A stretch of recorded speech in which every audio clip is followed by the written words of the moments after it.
have to start out by saying, first of all this morning, that I love Halloween. It's actually one of my favorite holidays of the year. I know that may seem odd for a minister, but I guess when you look the way I do, the idea of putting on a mask seems like a pretty good idea. In all seriousness, though, there's just something about this day that I've always loved. The dressing up, the pretending to be someone else, a superhero or an animal or even a monster, of just for a few hours escaping from real life. Now I know that it's unfortunate that Halloween is something of a divided holiday among Christians today. Every year in my email inbox or Christian blog sites are full of articles by ministers talking about today being the devil's holiday or about introducing kids to the occult. Equally, I see a number of people defending the day as a Christian holiday with its roots in All Saints' Day on November the 1st.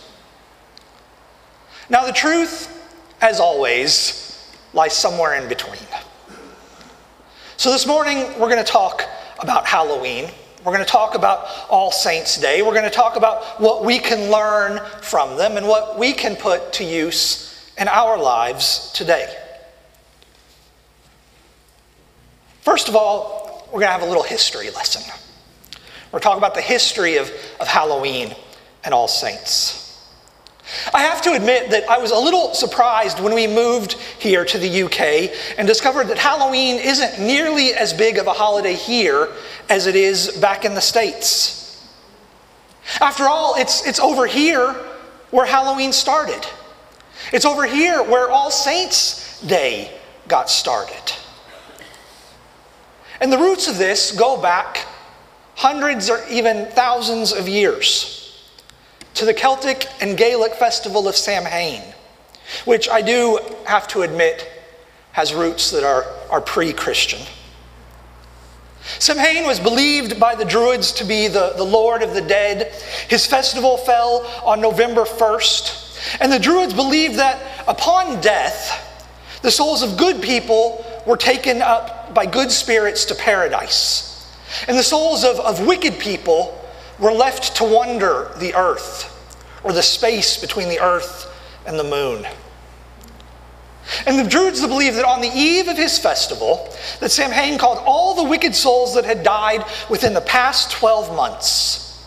And so on that same night, they believed that the veil between the living and the dead was so thin that demons, witches, and all kinds of ghouls were released to harass the living. And so in order to protect themselves, the people of the day began to develop some traditions. First, they began to wear masks to disguise themselves as one of the ghosts, hoping that they could maybe blend in and not be haunted.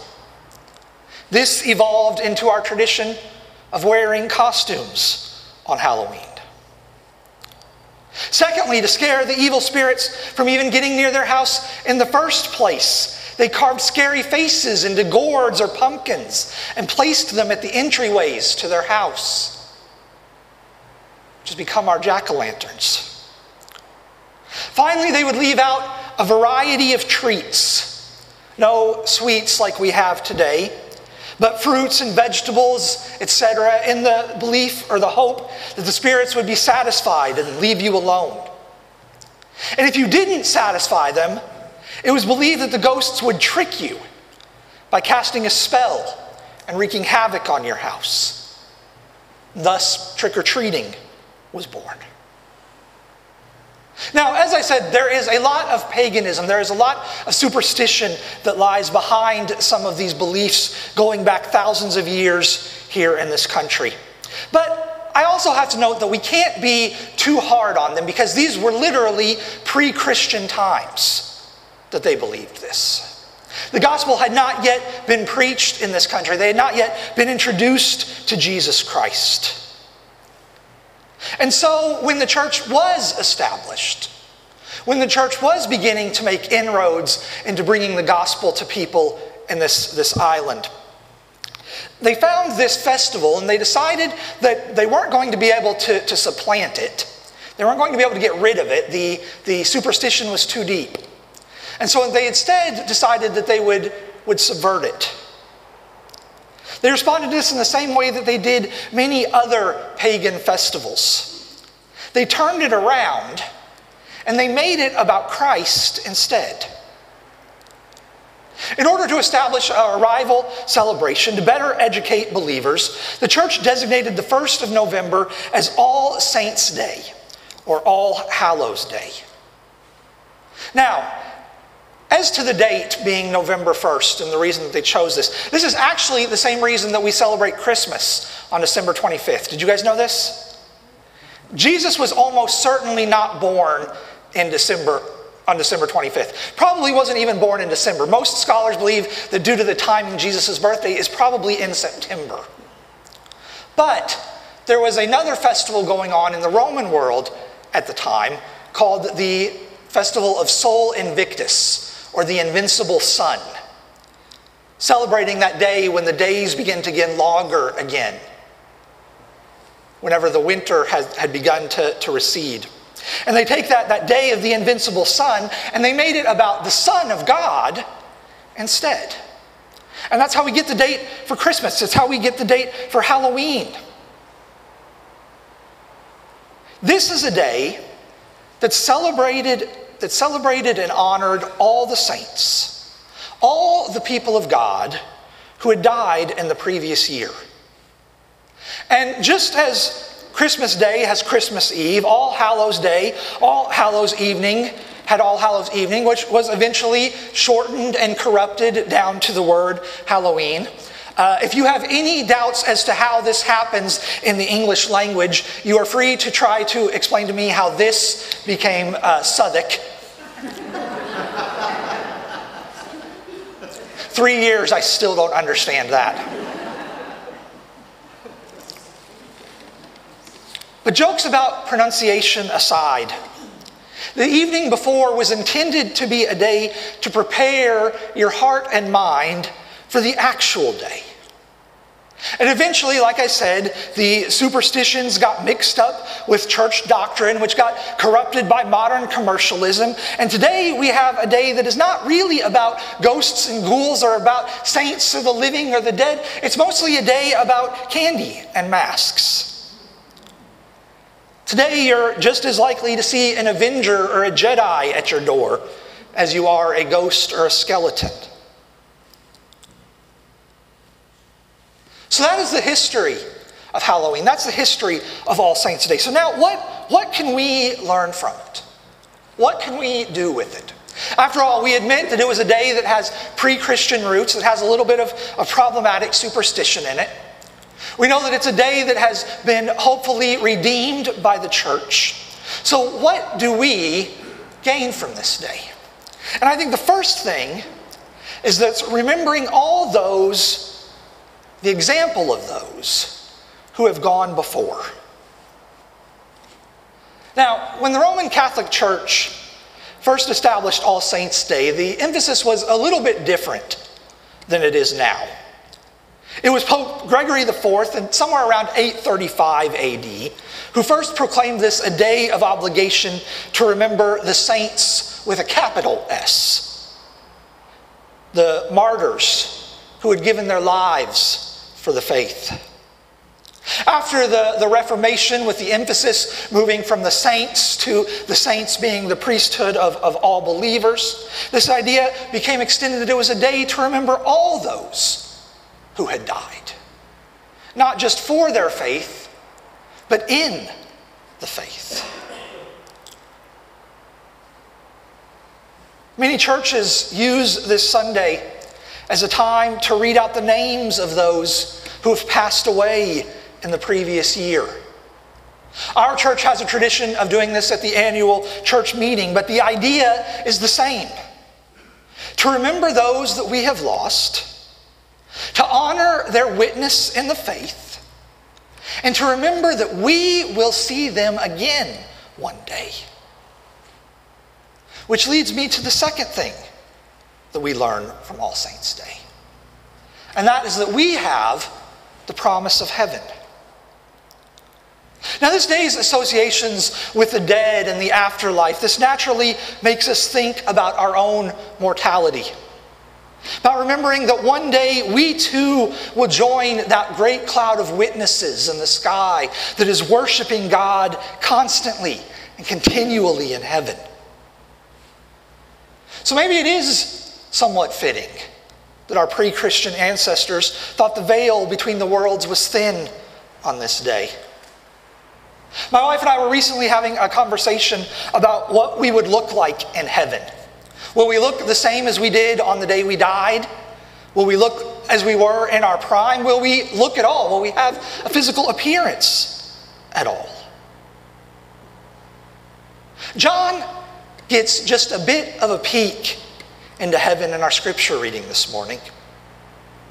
Here and elsewhere in the book of Revelation, he gets a small view of what heaven is.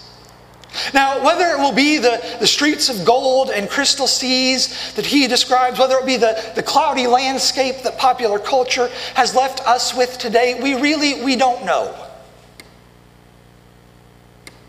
But John's focus on what he sees is not on the setting of heaven, but on the action of heaven. He sees people worshiping continually, rejoicing and being directly in God's presence for every moment, for all of eternity. And that leads us into our final lesson this morning. And that is that we are all there. One of the great lessons of All Saints' Day and Halloween is that it crosses all denominations, whether they know it or not. As we read John's view of the heavenly court, we're told that it's people from every nation, every tribe, every language. It doesn't matter whether they were Gentiles or Jews, which was the great divide in John's day. It didn't matter the color of their skin. All that mattered was that they were united in Jesus Christ. Now, John doesn't mention other divisions. He certainly could not have envisioned the hundreds of different Christian denominations that exist within the church today. But God could. And I believe that all of those denominations are represented in that vision that John saw. I once read, and this is supposedly about a dream that John Wesley had. I can't find a direct source from Wesley on this, but it comes up with his name on it multiple times. But it says that John Wesley tells of a dream. And in this dream, he was ushered to the gates of hell. And there he asked, "Are there any Methodists in hell?" And the answer came back, "Yes." "Are there Baptists?" "Yes." "Episcopalians?" "Yes." "Presbyterians?" "Yes." The answer was yes each time.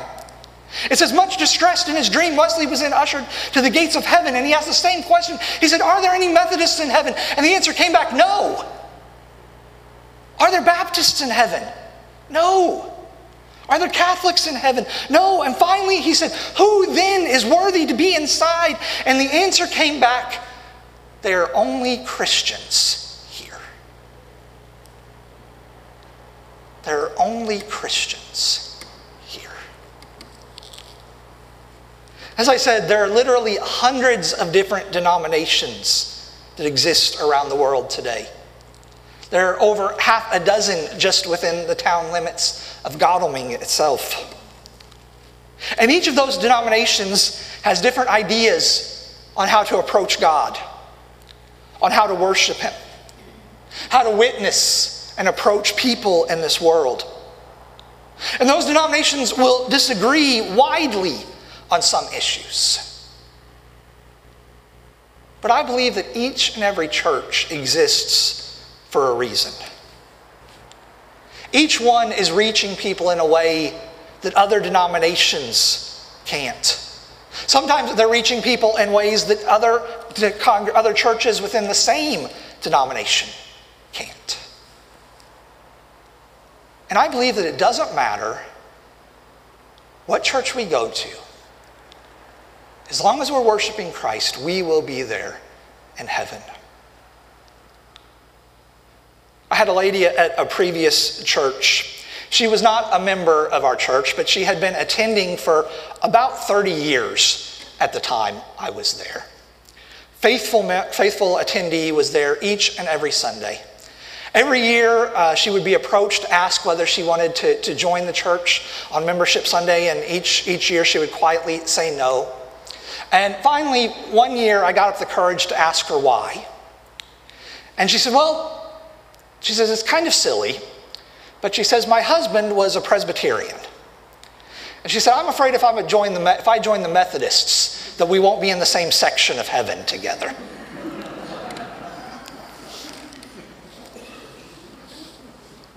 I tried to dissuade her of this, but unfortunately to no avail. But the fact is that, as John says, it's all one great tribe, from all nations, all backgrounds, all languages, all colors, all people. All will have a place in heaven. Now, whether or not you celebrate Halloween is up to you.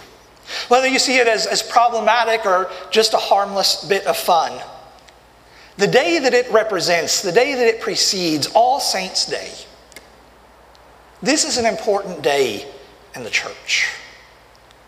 It's a reminder of those who have gone before, of where we are going when we die, and the great worship celebration that will occur there.